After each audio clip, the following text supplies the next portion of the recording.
Hi, happy Tuesday. My apologies for the delay in the video, but as I'm sure it is with you, things are a little bit crazy right now.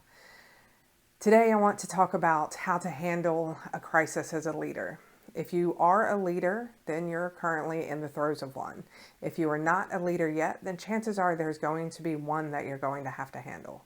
Hopefully it's not as big as the one we're going through right now, but whether it's a natural disaster, government issues, or a worldwide pandemic, there will be crises that you have to handle.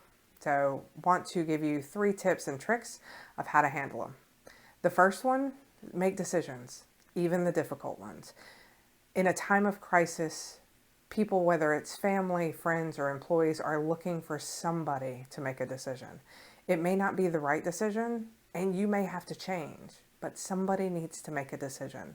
So with all of the information that you have available, even if it's not all the information that is available, make the decision. But be willing to adjust and adapt as the situation changes. The second is to bring empathy, but don't feed the panic.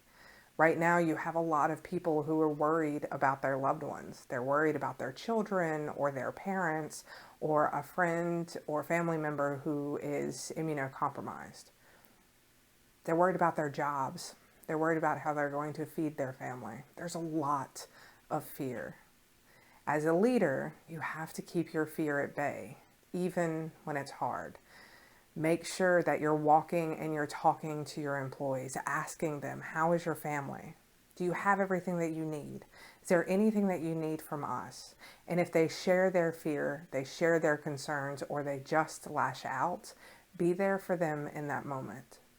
And then when you have those fears and you have those concerns, make sure that your leader is there for you as well. A leader's shoulders are many times bigger and carry more weight, but you still need to be able to put it to the side. Make sure you have a support system that's taking care of you, that is helping you through your fears. I have a phenomenal leadership team working with Central Market and HEB, as well as the National Speakers Association for my speaking business. Both sides are supporting me so that I can do what's best for my business and the company that I work for. They have both made me extremely proud, and HEB has stepped up in ways that I could never imagine a company stepping up. Manage expectations. So this one is a challenge as well. You have a lot of information that's flying around and people are latching on to whatever they hear. Make sure that you're giving them all of the information that you can give them that makes sense, and you're doing it in a timely manner. Hold frequent meetings, not long 3-hour meetings to discuss every possible nuance, but frequent 10, 15-minute daily meetings updating people with what's happening. Let those that follow you understand where you stand, what they can expect from you, what you can provide them, whether it's a shoulder to cry on, an office so that they can vent, or different resources that your company offers. Make sure that they understand this isn't going to be a quick process. Things like natural disasters, hurricanes, tornadoes, generally you have a better idea within 48 to 72 hours as to what the next couple of weeks is going to look like. Something like the coronavirus, we don't have a timeline for it. So manage those expectations. Let people know that you will give them information. It's going to be accurate and correct, and if they have questions, they can come to you to verify information. Be there for your employees. Be there for your family, and make sure you have people that are there for you too. Also, don't feed into pessimism.